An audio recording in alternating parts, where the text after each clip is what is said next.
Hi, Connor Gunn here from Lethbridge News Now. Welcome to the weekly from LNN, where we go over some of the biggest stories from this past week and what you can look forward to this weekend. Nearly all COVID restrictions in Alberta are being lifted July 1st. Premier Jason Kenney made the announcement this afternoon as 70% of Albertans have received at least one COVID vaccine dose. As part of Stage 3, almost all public health measures will be gone, including the ban on indoor social gatherings and the province-wide mask mandate. There will be isolation requirements if you test positive for COVID, and masking will still be in place for settings like home cares. More details are at lethbridgenewsnow.com.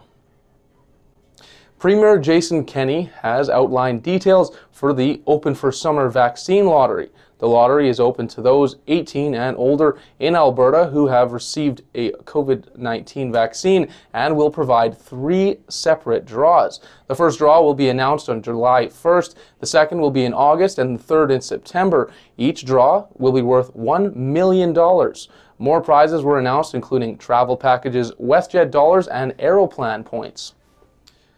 Following a review panel of the Grassy Mountain Coal Project, AHS recommended the project be denied. The panel found the project would have adverse environmental effects on surface water quality, and the negatives outweigh the positives.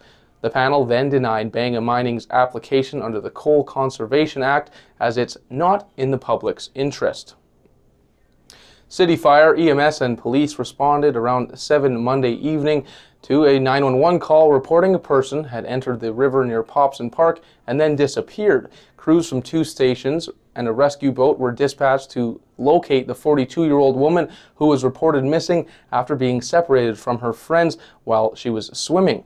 Fire paramedics entered the river near the Paradise Canyon Golf Course to recover the victim. Unfortunately, they were unable to resuscitate the victim. An autopsy has been ordered by the medical examiner's office. A mayoral candidate in Lethbridge says frustration led them to a series of online comments, including the F word. Sheldon Day Chief responded to comments on a post where federal NDP leader Jagmeet Singh was asked about clean drinking water on First Nations reserves.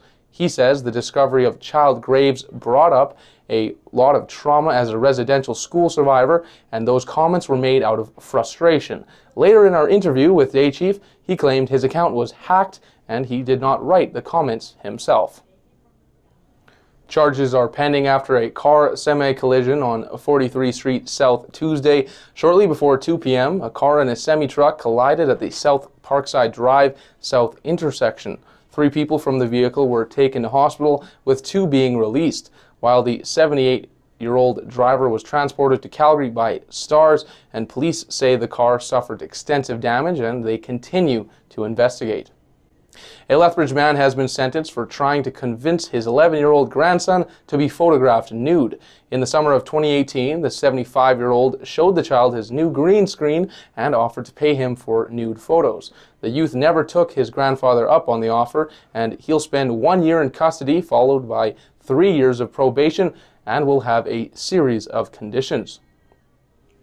Well, the wait is finally over, and the Lethbridge Bulls will hit the field Friday.